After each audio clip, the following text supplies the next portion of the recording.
विद्यार्थी मित्रांनो, आता आपण पाठ 22वा शिकणार आहोत। पाठाचं नाव आहे मदत। आमच्या शाळेच्या बाहेर गोड्या बिस्किटांची पाकिटं विकायला एक काकू नियमित यायची।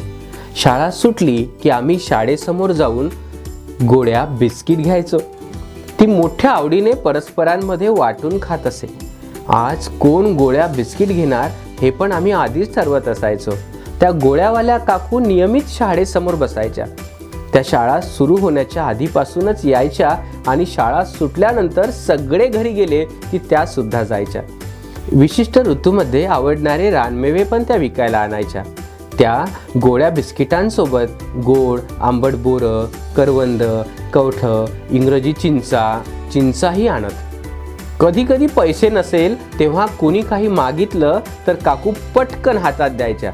त्यामुळे आम्ही नियमित काकूंची वाट पाहत असायचो। कधी कधी त्यांची छोटी चिमुकली त्यांच्यासोबत असायची। ती शाळेकडे टक लावून बघायची। तिला शाळा आवडे। आम्ही नेहमीच काही ना काही घेतल्यामुळे तिचा आणि आमचा चांगला परिचय झाला होता। या दोघी मायलेकींमध्ये कोणी तिसरे कधीच दिसले नाही। आम्ही नियमित शाळेत जायचो। पावसाळ्याचे दिवस होते। आम्ही त्या बिस्किटवाल्या काकूंची वाट बघायचो। तर सतत 8 दिवस होऊनही काकू आल्याच नाहीत। काही दिवस थांबलो। पंधरवाडा उलटला होता, मात्र आता पाऊसही नव्हता। मग त्या काकू का आल्या नसतील? आम्ही सर्वांनी खूप विचार केला। सर्वजण एकमेकांसोबत बोललो तेव्हा कळाले की आमच्या वर्गातला सोहम त्यांच्या घराजवळच्या परिसरात राहायचा। आम्ही ठरविले की आपण त्यांना भेटायला जायचे।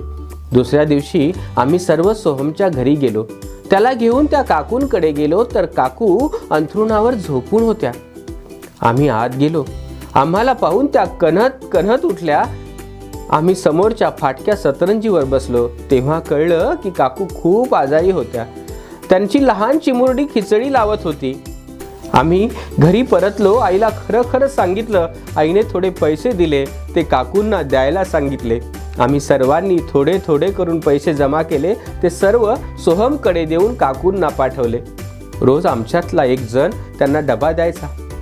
तेही काम सोहम आनंदाने करायचा। महिन्यानंतर काकू परत गोड्या बिस्किट विकायला आल्या तेव्हा आम्हाला खूप छान वाटले। त्या आमचे आभार मानत होत्या। आम्ही त्यांना तसं करू नका म्हणालो। आता आमचे नाते अजूनच घट्ट झाले होते। त्यांच्या परिस्थितीची जाणीव आम्हाला झाली।